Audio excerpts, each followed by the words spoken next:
Hello friends, unique commerce अकॅडमीच्या online लेक्चरमध्ये तुमचं पुन्हा एकदा स्वागत आहे. मित्रांनो, आपण आजच्या व्हिडिओमध्ये आपला जो कॉमर्स फॅकल्टीचा विषय आहे, विषय वाणिज्य संघटन व व्यवस्थापन, ज्याला आपण म्हणतो ओसीएम, या विषयाचं म्हणजे काही प्रकरण क्रमांक 2 आहे, व्यवस्थापनाची कार्य. त्यामधील आपलं जे प्रथम कार्य आहे नियोजन, या कार्याची मुलांनो आपण आजच्या व्हिडिओमध्ये ओळख करून घेणार आहोत. पण त्याआधी मुलांनो, तुम्हाला एक छोटीशी विनंती आहे, तुम्ही जर चॅनलला नवीन असाल तर चॅनलला सबस्क्राईब करायला विसरू नका, बेल आयकॉनला प्रेस करायला विसरू नका, जेणेकरून येणाऱ्या व्हिडिओची नोटिफिकेशन तुम्हाला आधी बघता येईल. तुमची जर्नी 11वी पासून तर एम.कॉम पर्यंत अशीच सुरू राहणार आहे. आणि मुलांनो, आपण मागील व्हिडिओमध्ये आपलं जे ओसीएम या विषयाचं प्रकरण क्रमांक 2 होतं, व्यवस्थापनाची कार्य, या प्रकरणाला सुरुवात केली होती. आणि मागील व्हिडिओमध्ये आपण व्यवस्थापन म्हणजे नेमकं काय आहे किंवा व्यवस्थापनाची कोणकोणती कार्य आहे ती समजून घेतली होती. तो व्हिडिओ तुम्ही बघितला नसेल तर त्या व्हिडिओची लिंक तुम्हाला ह्या व्हिडिओच्या डिस्क्रिप्शन बॉक्समध्ये दिली जाणार आहे. तसेच तुम्ही या व्हिडिओच्या वरती आय बटन क्लिक करून तो व्हिडिओ बघू शकतात. आणि मुलांनो, आज आपण आपला जो जे व्यवस्थापनाचे कार्यामधलं जे पहिलं कार्य आहे, त्या कार्याचं नाव आहे नियोजन. ते मुलांनो आपण आजच्या व्हिडिओमध्ये समजून घेणार आहोत. मुलांनो, आजचा जो काही व्हिडिओ असणार आहे, हा व्हिडिओ तुमचा ह्या प्रकरणातला सर्वात महत्त्वाचा व्हिडिओ असणार आहे. कारण की हे जे पहिलं कार्य आहे नियोजन, हे व्यवस्थापनाच्या सर्व कार्यापैकी सर्वात महत्त्वाचं कार्य आहे. कारण की नियोजनावर पुढील कार्य अवलंबून आहे. नियोजन जर आपण केलं तर आपल्या पुढील कार्य ऑटोमॅटिक समजतील. त्याच्यामुळे नियोजन कार्य आपल्याला त्याचा अभ्यास प्रॉम्प्ट करायचा आहे, की जेणेकरून आपल्याला सर्व कार्य एकाच वेळेला आपल्या लक्षात येतील. आणि म्हणून नियोजन जे कार्य आहे हे तुम्हाला बोर्डाच्या पेपरमध्ये याच्यावर 100% प्रश्न विचारला जातो. त्याच्यामुळे याला आयएमपी करून ठेवा आणि ते समजूनही घ्या. तर बघा, पहिले आपण त्याचे अर्थ समजून घेऊया नियोजनाचा. तर काय सांगितलंय बघा, नियोजन ही तार्किक विचार करण्याची आणि तर्कशुद्ध निर्णय घेण्याची वैचारिक प्रक्रिया आहे. निर्णय ही तार्किक विचार करण्याची आणि तर्कशुद्ध निर्णय घेण्याची एक वैचारिक प्रक्रिया आहे. मुलांनो, वैचारिक प्रक्रिया म्हणजे व्यक्ती जी प्रक्रिया करतो, जनरल व्यक्तीनुसार आपण ज्याला म्हणू शकतो, की बघा, आपला व्यवसाय आहे आणि आपल्या व्यवसाय संस्थेमध्ये आपल्याला योग्य निर्णय घ्यायचे आहे. आणि मुलांनो, आपल्याला जर आपल्या व्यवसाय संस्थेमध्ये जर योग्य निर्णय घ्यायचे असतील, तर त्यासाठी आपल्याकडे असलं पाहिजे ते म्हणजे नियोजन. जर आपण नियोजन केलं तर आपण आपल्या व्यवसायामध्ये काय गोष्टी योग्य निर्णय घेऊ शकतो. म्हणजे ते सांगताय की तर्कशुद्ध म्हणजे आपण ज्याला काय परफेक्ट म्हणू शकतो, सायंटिफिक संशोधित दकीय पद्धतीने आपण यात निर्णय घेऊ शकतो, जी व्यवसाय संघटनेच्या उद्दिष्ट पूर्ण करण्यावर भर देते. आता मुलांनो, तुम्हाला हे माहित आहे की प्रत्येक व्यवसायाचं ध्येय असतं. काय ध्येय असतं? व्यवसाय आपला मोठा करणे किंवा व्यवसायामध्ये आपल्याला जास्तीत जास्त नफा मिळणे. प्रत्येक व्यवसायात ध्येय असतं. मग मुलांनो, व्यवसाय संघटनेचे उद्दिष्ट आहे, जे ध्येय आहे, ते आपल्याला पूर्ण करायचंय. आणि आपल्याला ध्येय पूर्ण करायचं असेल तर आपल्याला त्या व्यवसायामध्ये नियोजन करणं हे महत्वाचं आहे. पण नियोजनामुळे आपलं जे व्यवसायाचं उद्दिष्ट आहे, ते उद्दिष्ट पूर्ण आपण करू शकतो व विविध कार्यप्रणाली विकसित करते. बरोबर आहे मुलांनो? की जनरली नियोजन करत असताना आपण बघा, आपल्या डोक्यामध्ये वेगवेगळ्या नवकल्पना असतात आणि व्यवस्थापक सुद्धा व्यवस्थापन करत असताना त्या नवनवीन ज्या कल्पना आहेत, त्या कल्पनांचा वापर त्या व्यवस्थापनामध्ये करत असतो आणि त्या व्यवस्थापनामध्ये त्या नवनवीन ज्या कल्पना कन्सेप्ट असतील, त्याचा फायदा आपल्या व्यवसायाच्या वाढीसाठी आणि व्यवसायात आपलं जे काही ध्येय आहे, ते ध्येय पूर्ण करण्यासाठी होतो. म्हणजे विविध कार्यप्रणाली म्हणजे काय, वेगवेगळ्या तुमच्या संकल्पना, त्या आपण त्या व्यवसायामध्ये व्यवस्थापन करत असताना त्याचा वापर करत असतो. थोडक्यात नियोजन हा भविष्यातील कार्याचा विस्तृत कार्यक्रम आहे. थोडक्यात नियोजन हा भविष्यातील कार्याचा विस्तृत कार्यक्रम आहे. मुलांनो, उदाहरण घ्या. आता तुम्ही 12वी आहात आणि आपली आता बोर्ड एक्झाम आहे पुढच्या वर्षी. आणि समजा बोर्डाने त्याचं टाइम टेबल जाहीर केलंय, की पुढच्या फेब्रुवारीमध्ये बोर्ड एक्झाम आहे असं टाइम टेबल आलं. म्हणून टाइम टेबल आल्यानंतर तुम्ही लगेच काय नियोजन करतात, की कोणत्या विषयाचा किती दिवस अभ्यास करायचा आहे.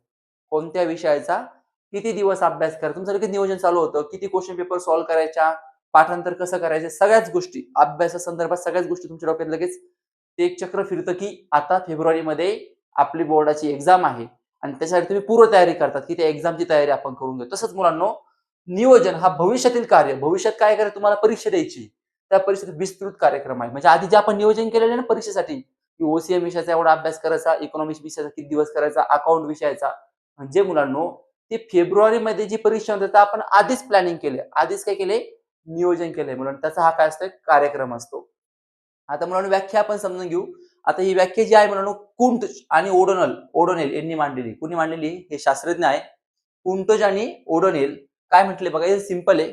कोणते काम करायचे आहे कसे करावयाचे आहे, केव्हा करावयाचे आहे व कोणी करावयाचे आहे हे अगोदरच निश्चित करणे म्हणजे नियोजन होय. म्हणजे मुलांनो व्यवसायामध्ये बघा, आपण नियोजन करत असताना आपण कामाचं वाटप करतो. म्हणजे व्यक्तीच्या, कर्मचाऱ्याच्या पात्रतेनुसार व्यवस्थापक काय करत असतो? कामाची विभागणी करत असतो, वाटप करत असतो. मग विभागणी करत असताना कोणते काम करायचे? समजा उदाहरण घ्या, मी एक कर्मचारी आहे. मी कोणते काम करायचे? ते काम मी कसे करायचे? समजा पुढचं जे मला काम, ते काम मी कसे करायचे? ते काम मी केव्हा करायचे? आणि ते काम मी करायचे. कोणी करायचे म्हणजे व्यक्तीने करायचे, समजा कर्मचाऱ्याने. कोणत्या कर्मचाऱ्याने करायचे? हे अगोदरच ठरवणे, याला आपण म्हणतो नियोजन. आता मुलांनो याच्यामुळे काय होतं? सोपी व्याख्या आहे. कोण भविष्यात जे काम आपल्याला करायचं आहे, त्याचा आपण जर पूर्वतयारी करून घेतली, ते आधीच ठरवलं, तर मुलांनो काम अगदी चांगल्या पद्धतीने पूर्ण होतं. कारण की आपण त्याचा आधी अभ्यास केलेला आहे. त्याचा आधी आपण नियोजन केलेलं आहे. एखादं काम मुलांनो आपण त्याचं नियोजन नाही केलं, ते काम करायला ठरवलं आणि त्या कामातलं आपल्याला काहीच माहिती नाही, तर काय होणार आहे? ते काम चुकीच्या पद्धतीने होणार आहे. जर मुलांनो या पद्धतीने आपण नियोजन केलं, तर जे काम आपल्याला भविष्यात करायचं ते कसं होईल? अचूक पद्धतीने होईल. म्हणजे आपण चांगल्या पद्धतीने ते काम होईल. आणि चांगल्या पद्धतीने ते काम झालं तर काय होणार आहे मुलांनो? व्यवसाय संघटनेचं ध्येय काय होणार आहे? पूर्ण होणार आहे. तर मुलांनो आता पुढं व्याख्याही आपण समजून घेतली, खूप सिंपल आहे. आणि त्याच्याने मुलांना सगळ्यात आय-एम-पी जो पार्ट आहे, नियोजनाचे महत्त्व. मुलांनो नियोजनाचे महत्त्व जे आहे, ते तुम्हाला 6वा जो प्रश्न असतो, सविस्तर उत्तरे लिहा किंवा खाली प्रश्न उत्तर लिहा, त्याच्यामध्ये तुम्हाला विचारलं जातं. त्याच्यामुळे मुलांनो नियोजनचे महत्त्व जे आहे, ते क्लिअर करायचे, ते खूप महत्त्वाचं मुलांनो आहे. तर बघा, आपल्याला टोटल 10 महत्व आहे. आपण 10ही महत्व मी तुम्हाला पूर्णपणे एक्सप्लेन करणार आहे. तर बघा, पहिलं महत्व आहे, स्पष्ट उद्दिष्टे निर्धारित करण्यास मदत करते. स्पष्ट म्हणजे परफेक्ट, आपण ज्याला स्पष्ट उद्दिष्टे म्हणजे जे आपलं ध्येय आहे. निर्धारित म्हणजे मुलांना निश्चित करणे. निर्धारित म्हणजे काय? निश्चित. निर्धारितला दुसरा शब्द काय आहे? निश्चित करण्यास मदत करते. मुलांना बघा, आपण आज एक व्यावसायिक आहोत आणि मुलांनो आपण व्यावसायिक असताना की व्यवस्थापक म्हणून आपण काय करतो मुलांनो? आधी नियोजन करतो, की भविष्यकाळात कोणतं काम करायचं नियोजन आपण आधी करतो. आपण आधी नियोजन केलं तर आपल्याला पुढे काय करायचंय ते त्या नियोजनावर अवलंबून. ते नियोजन केल्यामुळे आपलं काय होतं, मदत कशाला होते, की आपलं जे उद्दिष्ट आहे, ते उद्दिष्ट पूर्ण करण्यास मदत होते. उदाहरण घ्या, की आता माझा बिझनेस आहे. माझ्या बिझनेसमध्ये 50 कामगार आहेत. किती कामगार आहे? 50. आणि माझं असं उद्दिष्ट आहे, की मला हा बिझनेस खूप मोठा करायचा, की याच्यामध्ये 500 कामगार काम करू शकले पाहिजे. किती कामगार? 50 चे 500. मग मुलांनो माझं उद्दिष्ट काय आहे? 500 कामगार त्या व्यवसायामध्ये पाहिजे आणि त्या व्यवसायामध्ये जास्तीत जास्त नफा मिळाला पाहिजे. मग मुलांनो मी तसं नियोजन करणार. काय नियोजन करणार? 500 कामगार कसे माझे व्यवसाय देऊ शकतात आणि माझ्या व्यवसायात जास्तीत जास्त नफा कसा मिळू शकतो, यासाठी मी काय करणार? नियोजन, प्लॅनिंग करणार. आणि ते नियोजन केल्यामुळे काय होणार, की जे काही माझं उद्दिष्ट आहे 500 कामगार आणि नफा मिळवणे, ते ऑटोमॅटिक पूर्ण होणार. म्हणजे मला ते मदत कोण करते? नियोजन मला मदत करते. हे काम करण्यासाठी मला मदत कोण करते? नियोजन. मी नियोजनामध्ये काय केलं, की एक लेखी नियोजन केलं, की कशा पद्धतीने माझे कामगार 500 होऊ शकतात, हे सर्वच काही. म्हणजे मुलांनो, आपल्या व्यवसाय संस्थेचं जे उद्दिष्ट आहे, ते उद्दिष्ट पूर्ण करण्यासाठी आपल्याला कोण मदत करतं? नियोजन मदत करत असतं. म्हणून स्पष्ट उद्दिष्टे निर्धारित करण्यास मदत करते. हे एक नियोजनाचं महत्व आहे. 2 नंबर आहे मुलांनो, दिशा दर्शविते. आता नाही म्हणत का मुलांनो, जनरली आपण बघा व्यवसायामध्ये, आपण योग्य दिशेने चाललो आहोत. आपण कसं वाक्य वापरतो? आपण योग्य दिशेने चाललो आहोत. आता मुलांनो उदाहरण घ्या, की जर आपण नियोजन केलं. आपण काय केलं? नियोजन केलं. आणि नियोजन केल्यानंतर व्यवस्थापक बघा, व्यवसायामध्ये नियोजन कोण करतो? व्यवस्थापन कोण करतो? व्यवस्थापक हा व्यवस्थापन करतो. जर व्यवस्थापकाने जर योग्य नियोजन केलं, तर मुलांनो काय होणार? व्यवस्थापक कर्मचाऱ्यांकडून चांगल्या पद्धतीने ते काम करून घेणार. कर्मचारीही चांगल्या पद्धतीने काम करतील. कर्मचाऱ्यांना समजलं, की मला नेमकं कोणतं काम करायचंय. तर कर्मचारीही वेळेत ते काम पूर्ण करतील, चांगलं काम पूर्ण करतील. त्यांनी चांगलं काम पूर्ण केलं तर त्याचा फायदा व्यवसायाला होणार. आपल्या व्यवसायाचा नफा वाढणार किंवा आपली व्यवसाय संघटना बळकट होणार किंवा मोठी होणार. आणि मुलांनो, व्यवसाय संघटना जर बळकट झाली, तर आपण जे म्हणतो, की आपण जे नियोजन केले, त्या नियोजनामुळे आपल्याला योग्य दिशा मिळणार, की नेमकं आपल्याला काय करायचंय. जनरली बघा, की आपल्याला अनेक रस्ते असतात जीवनामध्ये. नेमकं कोणता रस्ता निवडायचा? तसंच मुलांनो व्यवसायामध्ये असतं. तुम्ही जर व्यवसायामध्ये नियोजन केलं, तर तुम्हाला एक दिशा मिळणार, की कोणत्या मार्गाने आपण गेलं पाहिजे आपले उद्दिष्ट पूर्ण करण्यासाठी. तो मार्ग मुलांनो तुम्हाला मिळतो, ती दिशा तुम्हाला मिळते आणि ती दिशा, तो मार्ग तुम्हाला मिळाला, की जे आपल्या व्यवसायाचं उद्दिष्ट होतं. काय उद्दिष्ट होतं? नफा मिळवणे. ते उद्दिष्ट पूर्ण होतं. म्हणून मला दिशा दर्शविते. हे एक नियोजनाचं महत्त्व आहे. तर 3 नंबर आहे कार्यक्षमतेत वाढ. 3 नंबर काय आहे मुलांनो? कार्यक्षमतेत वाढ. आता मुलांनो बघा, व्यवस्थापन आपल्या व्यवसायामध्ये करावं लागतं. ते कोण करतं? व्यवस्थापक करतो. व्यवस्थापक ही व्यक्ती असते, की जी व्यक्ती व्यवस्थापन करते. मग आता मुलांना ती व्यक्ती व्यवस्थापन करत असताना समजा उदाहरण घ्या, की व्यवस्थापन मी नियोजन केले.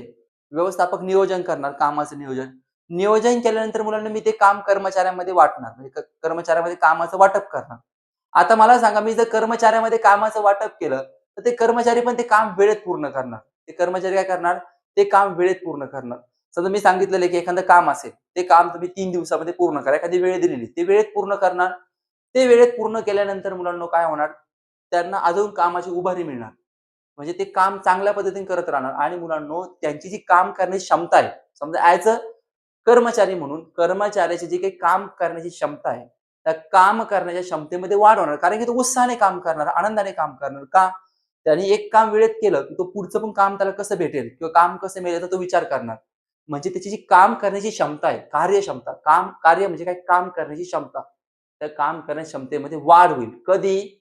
आपण जर नियोजन केलं आणि त्या नियोजनाप्रमाणे जर काम केलं, तर आपल्या कामाची काय होईल? कार्यक्षमता म्हणजे आपण गतिशील, फास्ट, लवकर काम पूर्ण करू आणि त्यामुळे मुलांनो त्याचा फायदा कमीत कमी वेळेत काम होऊन त्याचा फायदा आपल्या व्यवसायाला होईल. म्हणून मुलांनो कार्यक्षमतेत वाढ हे एक नियोजनाचं महत्त्व आहे. त्यानंतर 4 नंबर आहे जोखीम कमी करते. 4 नंबर काय आहे मुलांनो? जोखीम. आता मुलांनो जोखीम म्हणजे नेमकं काय ते सांगतो. जोखीमला दुसरा शब्द असतो मुलांनो धोके. आता मुलांनो व्यवसायामध्ये धोके मिळतात. अनिश्चितता आपण त्याला म्हणतो. व्यवसायामध्ये धोके, अनिश्चितता पण होते. आता मुलांनो धोके, अनिश्चितता काय? किंवा जोखीम म्हणजे काय? की उदाहरण घ्या मुलांनो. काही वेळा व्यवसायामध्ये काही असं आपत्ती येते, काही संकट येतं, की व्यवसायामध्ये खूप मोठा म्हणजे लॉस होतो, तोटा होतो. व्यवसायामध्ये काय होतं? तोटा होतो. म्हणजे आपल्याला तोट्याला सामोरं जावं लागतं. का? काही अशा घटना घडतात, की त्या घटनेमुळे काय होतं व्यवसायामध्ये तोटा होतो. आता उदाहरण घ्या. तुम्ही नियोजनच केलं नाही. तुम्हालाच माहिती आहे तुमच्या व्यवसायामध्ये काय चालू आहे, की तुमच्या व्यवसायामध्ये माल येतोय का जातोय काहीच माहीत नाही. फक्त तुम्ही फक्त एक व्यवसाय चालवताय. काही समजणार आहे तुम्हाला ताळमेळ बसणार आहे का? कुणाला किती पैसे दिले, घेतले. तुमचा व्यवसाय नक्कीच लॉसमध्ये जाणार आहे. व्यवसाय काय होणार? लॉसमध्ये जाणार आहे. पण मुलांनो, याउलट तुम्ही जर व्यवसायामध्ये नियोजन केलं, की जे भविष्य काळात होणाऱ्या ज्या घटना आहेत, जे धोके आहे, भविष्य काळात होणारे जे तोटे, जे अनिश्चितता आहे, ज्या भविष्य काळात निर्माण होणार आहे, त्याच्यावर मुलांनो आपण अभ्यास करून नियोजन करू शकतो. आणि जर आपण नियोजन केलं, त्या भविष्यात घडणाऱ्या ज्या घटना आहे, की ज्यामुळे आपल्या व्यवसायामध्ये अडचण निर्माण होऊ शकते, त्या घटना ऑटोमॅटिक आपल्या कमी होऊ शकतात. म्हणजे जोखीम कमी होऊ शकते. कधी कमी होऊ शकते? ज्यावेळेस व्यवस्थापक व्यवसायामध्ये व्यवस्थापन करताना नियोजन करेल, त्यावेळेस ऑटोमॅटिकली मुलांनो, जी काही व्यवसायामध्ये येणारे संभाव्य धोके आहेत, ती धोके मुलांनो नाहीशी होऊ शकतात. काय होऊ शकतात? नाहीशी होऊ शकतात आणि मुलांनो त्या धोक्यांवर आपण मात केली तर नक्कीच आपल्या व्यवसायाचं उद्दिष्ट जे आहे, काय उद्दिष्ट आहे? नफा मिळवणे. ते उद्दिष्ट पण पूर्ण होऊ शकतं. म्हणून जोखीम कमी करणे हे एक मुलांनो आपल्या नियोजनाचं महत्त्व आहे. त्यानंतर 5 नंबर आहे उपलब्ध संसाधनाचा पर्याप्त वापर. आता मुलांनो शब्दशः अर्थ घ्या. उपलब्ध. संसाधन म्हणजे मुलांनो जी आपल्याकडे साधन सामग्री आहे. संसाधन म्हणजे काय? साधन सामग्रीचा पर्याप्त वापर. पर्याप्त म्हणजे ज्याला आपण म्हणतो पाहिजे तेवढा योग्य वापर. म्हणजे अति पण नाही आणि कमी पण नाही. योग्य जेवढी आपल्याला गरज आहे वापरायला तेवढाच वापर होऊ शकतो. आता मुलांनो उदाहरण घ्या. एखादी माझं जर उत्पादन फॅक्टरी असेल म्हणजे मॅन्युफॅक्चरिंग कंपनी असेल, तर मॅन्युफॅक्चरिंग कंपनीमध्ये बघा, तुम्ही जर नियोजन केलं प्रॉपरली, म्हणजे कोणतं जे काही आपलं उपलब्ध साधन सामग्री त्याचा वापर किती करायचा याच्यावर तुम्ही जर अभ्यास केला, तर मुलांनो तुम्हाला एक लक्षात येऊ शकतं, की किती साधन सामग्रीची आपल्याला गरज आहे उत्पादन घेण्यास, तेवढी तुम्ही वापरू शकतात. पण मुलांनो तुम्ही नियोजनच केलं नाही तर काय होणार आहे? तुम्ही जेवढे आहे त्याला वापरा. आहे, भरपूर आहे वापरा. म्हणजे अंदाजच बसणार नाही. आणि त्याच्यातून काय होणार? की अति वापर होणार. संसाधनाचा वापर कसा होणार? अति होणार. पण तेच मुलांनो, आपण जर व्यवसायामध्ये नियोजन केलं, तर मुलांनो, आपण आपल्याकडे उपलब्ध जी काही साधन सामग्री असेल, त्या साधन सामग्रीचा आपण योग्य, पर्याप्त म्हणजे पाहिजे तेवढा वापर करू शकतो आणि पाहिजे तेवढा वापर करून मुलांनो आपण आपल्या व्यवसायाचं जे उद्दिष्ट आहे, काय उद्दिष्ट आहे? नफा मिळवणे. ते उद्दिष्ट मुलांनो आपल्याला साध्य करण्यासाठी मदत होऊ शकते. म्हणजे मुलांनो, जी काही उपलब्ध संसाधन आहे, तिचा पर्याप्त वापर आपल्याला कशामुळे करता येऊ शकतो? नियोजनामुळे. आपण जर आपल्या व्यवसाय संस्थेत नियोजन केलं, तर त्या उपलब्ध संसाधनाचा योग्य वापर होईल आणि योग्य वापर झाल्यामुळे मुलांनो, आपल्याला जे काही समजा आपण उदाहरण घेऊ, की जी आपल्याला उपलब्ध 30 दिवसाची जी काही साधने होती, तिचा 50 दिवस जर वापर झाला, तर त्याचा फायदा आपल्या व्यवसायाला होईल. म्हणजे व्यवसायामध्ये अधिकाधिक मुलांनो आपल्याला नफा मिळवण्यास मदत होईल. म्हणजे मुलांनो, म्हणून उपलब्ध संसाधनाचा पर्याप्त वापर हे एक नियोजनाचं महत्त्व आहे. त्यानंतर मुलांनो 6 नंबर आहे निर्णय घेण्यास मदत करते. 6 नंबर काय आहे? निर्णय घेण्यास मदत करते. आता मुलांनो जनरली बघा, जे व्यावसायिक असतात, व्यवसायाचे मालक किंवा व्यवस्थापन करणारा जो व्यवस्थापक असतो, त्याची परत बऱ्याच वेळा दुविधा मनस्थिती असते. दुविधा म्हणजे काय? हा निर्णय घेऊ की तो निर्णय घेऊ. मन वेगळं सांगत असतं, समोर परिस्थिती वेगळीच असते. मग तो गडबडून जातो. मग अशा वेळी मुलांनो काय होतं, चुकीचे निर्णय घेतले जातात आणि मग व्यवसायामध्ये काय होतं तुम्हाला माहिती आहे. आपल्या व्यवसायामध्ये लॉस होतो, तोटा होतो. परंतु मुलांनो तुम्ही जर व्यवसायामध्ये नियोजन केलं, तर नियोजन केलं तर तुमच्या समोर ज्या अडचणी असतात त्याच्यावर तुम्हाला मात करता येते. म्हणजे योग्य ते निर्णय घेता येतात. आणि व्यवसायामध्ये तुम्ही जर योग्य ते निर्णय जर घेतले, तर मुलांनो कमी वेळेमध्ये आपल्या व्यवसायाला नफा मिळतो. म्हणजे आपल्या व्यवसायाचे उद्दिष्ट आहे, ते साध्य होतं. नियोजनामुळे नेमकं कोणता निर्णय आपण घेतला पाहिजे. आपल्या नियोजनाचा एक अंदाज असतो, की आपल्या व्यवसायामध्ये काय चालू आहे. नियोजनामुळे काय होतं, आपल्या व्यवसायाची स्थिती आपल्याला समजण्यास मदत होते, की आपल्या व्यवसायामध्ये नेमकं काय चालू आहे. मग त्यावेळेस जर आपल्याला निर्णय घेण्याची वेळ आली, तर आपण योग्य निर्णय घेऊ शकतो. अचूक निर्णय घेऊ शकतो. कशामुळे? नियोजनामुळे. नियोजनामुळे आपल्याला अचूक निर्णय घेण्यास काय होते? मदत होते. म्हणून निर्णय घेण्यास मदत आपल्याला नियोजन करत असतं. म्हणून ते एक महत्त्व आहे. त्यानंतर 7 नंबर आहे, नियंत्रणासाठी मानके ठरवण्यास उपयुक्त. आता मुलांनो मानके म्हणजे नेमकं काय ते सांगतो. आता म्हणून तुम्हाला नियोजन म्हणजे काय असतं, की कोणतं काम कधी, कुठे, केव्हा करायचे अगोदर ठरवलं जातं. जे काम भविष्यकाळात करायचं ते अगोदर ठरवलं जातं. आणि मुलांनो नियंत्रणामध्ये एखाद्या कामावर लक्ष केंद्रित करून त्यातल्या चुका शोधल्या जातात. काय केलं जातं? एखादं काम जर चुकीचं झालं तर चुका शोधल्या जातात. आता मग पॉइंट काय आहे? नियंत्रणासाठी मानके ठरविण्यास उपयुक्त. आता मुलांनो उदाहरण घ्या. नियोजन जर आपण केलं, आपण जर नियोजन केलं, नियोजन काय करतं आपल्याला? नियंत्रणासाठी काही मानके ठरवून देतो. हे बघा मुलांनो उदाहरण घ्या, की मानके म्हणजे एक असा संच असतो, एक ग्रुप असतो, की तो आपल्याला सांगतो, की आपण जी गोष्ट करतोय ती चूक आहे की बरोबर आहे. म्हणजे नियंत्रणामध्ये काय काय केलं जातं, की काही असे मानक आहे, त्या मानकाच्या अंतर्गत ठरवलं जातं, की चुका शोधल्या जातात. चुका शोधण्यासाठी एक मानक असतं. मानक म्हणजे ग्रुप असतो. त्या ग्रुपच्या अंतर्गत काय केलं जातं, ती शोध मोहीम घेतली जाते, की सध्याचं जे काम चालू आहे, ते चुकीच्या पद्धतीने चालू आहे, की अचूक चालू आहे, त्याचा शोध घेतला जातो. आणि नियंत्रणामध्ये जर ज्या कामात चूक झाली असेल, ते कामात आपण सुधारणा करून ते काम अचूक करण्याचा प्रयत्न करत असतो. म्हणजे मुलांनो तुम्ही जर नियोजन केलं, तर ज्या तुमच्या होणाऱ्या भविष्याच्या चुका आहेत, त्या चुकांचा शोध घेण्यासाठी ही मानके निश्चित केली जातात. कशासाठी मानक निश्चित केली जातात? की भविष्यकाळात होणाऱ्या चुकांचा शोध घेण्यासाठी. मग मुलांनो त्यासाठी तुम्ही जर नियोजन केलं, नियोजन केल्यानंतर मुलांनो तुम्ही जर काही भविष्यकाळात तुमच्याकडून चूक झाली, व्यवसायामध्ये चुका होतात. जर चूक झाली, तर त्यासाठी ती चुकीमध्ये सुधारणा करण्यासाठी आणि ते काम अचूक, बरोबर पद्धतीने पूर्ण करण्यासाठी आपल्याला कोण मदत करतं? मानके मदत करतात. म्हणून मुलांनो, नियंत्रण आणि मानके ठरविण्यास आपल्याला नियोजन हे उपयुक्त ठरतं. त्यानंतर 8 नंबर आहे, सर्व कार्यांचा समन्वय साधणे. आता मुलांनो उदाहरण घ्या. तुम्ही जर नियोजन केलं, तर आता मुलांनो तुम्हाला माहिती आहे आपली कार्य कोणती-कोणती आहे? संघटन, कर्मचारी व्यवस्थापन, निर्देशन, समन्वय आणि नियंत्रण. तुम्ही जर नियोजन केल्यामुळे तुम्हाला जी पुढची कार्य आहे, त्याच्यामध्ये समन्वय साधता येईल. म्हणजे उदाहरण घ्या, त्यांनी सांगितलं सर्व कार्यांचा समन्वय साधणे. हे बघा तुम्ही नियोजन केलं, कामाचं वाटप केलं, योग्य पद्धतीने काम वाटून दिलं, तर संघटन आणि व्यक्ती काम करतील. म्हणजे तिथं संघटन हे कार्यामध्ये समन्वय साधला जाईल व्यक्ती-व्यक्तीमध्ये. त्याच्यानंतर मुलांनो तुम्ही योग्य कामासाठी योग्य व्यक्तीची नेमणूक केली. नियोजनामध्ये तुम्ही योग्य कामासाठी योग्य व्यक्तीची नेमणूक केली, तर कर्मचारी व्यवस्थापन हे कार्य त्याच्या अंतर्गत येतं. त्याच्यानंतर मुलांनो, आपण जर योग्य नियोजनामध्ये जर जे काम आपण कर्मचाऱ्यांना ज्या कामाचं वाटप केलं, जी जबाबदारी कर्मचाऱ्यांवर दिली, त्यांच्यावर जर योग्य पद्धतीने लक्ष ठेवलं, त्यांना प्रेरणा दिली, तर मुलांनो निर्देशन हे कार्य तिथे लक्षात येईल. त्याच्यानंतर मुलांनो समन्वय. समन्वय म्हणजे मुलांना काय आहे, की वेगवेगळे विभाग असतात. व्यवसायामध्ये बघा, विक्री विभाग, समजा खरेदी विभाग, जाहिरात विभाग असे वेगवेगळे हे असतात, डिपार्टमेंट असतात, विभाग असतात. तर मुलांना त्या विभागामध्ये जरी आपण कामाचं वाटप व्यवस्थितरित्या केलेलं असेल, तर त्या विभागामध्ये पण मुलांना कोणत्या प्रकारचे वाद होत नाही. म्हणजे मुलांना समन्वय साधला जातो. म्हणजे त्यांच्यामध्ये कोणत्या प्रकारचे भांडण एकोप्याने एकत्र येऊन सगळेजण काम करत असतात. आता मुलं तुम्हाला माहिती आहे, सर्व विभाग एकमेकांशी संबंधित असतात. एका विभागात दुसऱ्या विभागात संबंध येतो. तसंच व्यवस्थापनाचं आहे. सर्व जी व्यवस्थापनाची कार्य आहे, त्यांचा पण एकमेकांशी संबंध आहे. म्हणजे नियोजनाचा संघटनेशी संबंध आहे.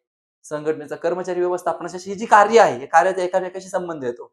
म्हणून म्हणजे सर्व कार्यात समन्वय साधण्यासाठी आपल्याला नियोजन महत्त्वाचं ठरतं. नियोजन जर केलं, तर ज्या काही अंतर्गत जे काही म्हणजे वाद असतात विभागामध्ये, ते वाद होत नाही आणि त्यांच्यामध्ये समन्वय साधण्यास मदत होते. म्हणून सर्व कार्याचा समन्वय साधणे हे एक नियोजनाचं महत्त्व आहे. 9 नंबर आहे व्यवस्थापनाची इतर कार्य सुलभ करते. सुलभ मीन्स मुलांनो सोपी. व्यवस्थापनाची इतर कार्य सुलभ करते. आता मुलांनो जसं मी तुम्हाला आता सांगितलं तेच, की जी काही इतर कार्य आहे कोणती संघटन, कर्मचारी व्यवस्थापन, निर्देशन, समन्वय आणि नियंत्रण ही व्यवस्थापनाची कार्य आहे, ही कार्य सोपं नियोजनामुळे होतं. कारण नियोजन केलं तर मुलांना योग्यरित्या संघटन होणार आहे. आणि नियोजनामध्ये कामाचं वाटप योग्यरित्या झालेलं असतं. त्याच्यामुळे संघटन होतं. संघटन झाल्यामुळे मुलांनो कर्मचाऱ्यामध्ये एक आनंदाचं वातावरण म्हणजे कर्मचारी व्यवस्थापन योग्य व्यक्तीला योग्य काम तिथं दिलं गेलेलं असतं. कर्मचारी व्यवस्थापन सोपं होतं. त्याच्यानंतर मुलांनो जे काही व्यवसायाचे मालक असतात, ते मालक कर्मचाऱ्यांना प्रेरणा देतात. त्यांच्यावर लक्ष केंद्रित करतात. त्याच्यामुळे निर्देशन हे कार्य सोपं होतं. त्यानंतर मुलांनो तुम्हाला मी आता सांगितलं, जे काही वेगवेगळे विभाग त्या व्यवसायामध्ये असतात, त्यांच्यामध्ये वाद होऊ नये यामुळे समन्वय साधला जातो. म्हणून तिथे समन्वय हे कार्य लक्षात येतं आणि शेवट नियंत्रण. जे काही मुलांनो व्यवसायामध्ये होणाऱ्या चुका आहेत, त्या चुका सुधारण्यासाठी, अचूक काम करण्यासाठी मुलांना आपण नियोजन करतो आणि नियंत्रणामध्ये हे काम जी काही चूक झालेली असेल सुधारून त्याच्यावर अचूक पद्धतीने काम कसं होईल, हे मुलांना नियंत्रणामध्ये निश्चित केलं जातं. म्हणजे मुलांना ही सगळी कार्य जी ही नियोजनामुळे सोपी होतात. नियोजनामुळे जी इतर कार्य आहे, त्या इतर कार्यांचं काम काय होतं सोपं होतं. म्हणून व्यवस्थापनाची इतर कार्य सुलभ करते. हे मुलांना नियोजनाचं एक महत्त्व आहे. आणि शेवटचा 10 नंबर आहे, नवीन कल्पनांना प्रोत्साहन देते. आता मला उदाहरण घ्या, की मी एक व्यक्ती आहे आणि मी व्यक्ती म्हणून मी व्यवस्थापक म्हणून व्यवसायामध्ये नियोजन करतोय. तर आता मुलांनो मी व्यवसायामध्ये नियोजन करत असताना माझ्या डोक्यात वेगवेगळ्या कल्पना असतात. आता कल्पना काय असतात जनरली आपण त्याला आयडियाज म्हणतो. काय म्हणतो? आयडिया. की समजा माझा व्यवसाय आहे, व्यवसायामध्ये दिवाळी आली, तर मी आधीच नियोजन करतो, की पुढच्या दिवाळीला आमच्या व्यवसायामध्ये ज्या वस्तू आहेत त्याच्यावर 5% डिस्काउंट. उदाहरण सांगतो. किती टक्के डिस्काउंट? 5. मी आधी निश्चित केलं, की मी दिवाळीला 5% डिस्काउंट माझ्या वस्तूंवर देणार आहे. म्हणजे नवीन कल्पना मला सुचली, की ही जर 5% डिस्काउंट मी जर व्यवसायामध्ये दिला, तर माझ्याकडे अधिकाधिक ग्राहक येतील. अधिकाधिक ग्राहक आले, तर व्यवसायामध्ये मला नफाच मिळणार आहे. म्हणजे अशा नवीन कल्पना उदाहरणार्थ डिस्काउंट ऑफर असेल, वेगवेगळ्या कल्पना असतात नवीन-नवीन. तांत्रिक असेल, सामाजिक असेल, आर्थिक असेल, ह्या कल्पनांचा मी शोध घेऊन त्या कल्पनांचा वापर व्यवसायामध्ये करतो आणि त्या कल्पनांचा वापर जर व्यवसायामध्ये केला, त्याचं नियोजन केलं, तर त्याचा फायदा मुलांना आपल्या व्यवसायाच्या ध्येयासाठी पोहोचतो. ध्येय आपलं पूर्ण होतं. म्हणून मुलांनो, नवीन कल्पनांना नियोजन हे प्रोत्साहित करत असतं. नियोजनामुळे आपण नवीन कल्पना त्याच्यामध्ये त्याचा वापर व्यवसायामध्ये करू शकतो आणि त्या प्रत्यक्ष अंमलात आणू शकतो. कशामुळे? नियोजनामुळे. नियोजन केलं तर आपण वरच्यावर ती कल्पना आपल्या डोक्यात राहणार आहे. पण नियोजन जर केलं, ती कल्पना प्रत्यक्ष वापरात येणार आहे. म्हणून मुलांनो, नवीन कल्पनांना प्रोत्साहन नियोजनामुळे मिळत असतं. अशा पद्धतीने मुलांनो, नियोजन, नियोजनाचा अर्थव्याख्या आणि नियोजनाचे महत्त्व जे आपण समजून घेतले. तुम्हाला व्हिडिओ आवडला चॅनलला लाईक, शेअर आणि सबस्क्राईब करायला विसरू नका. Thank you.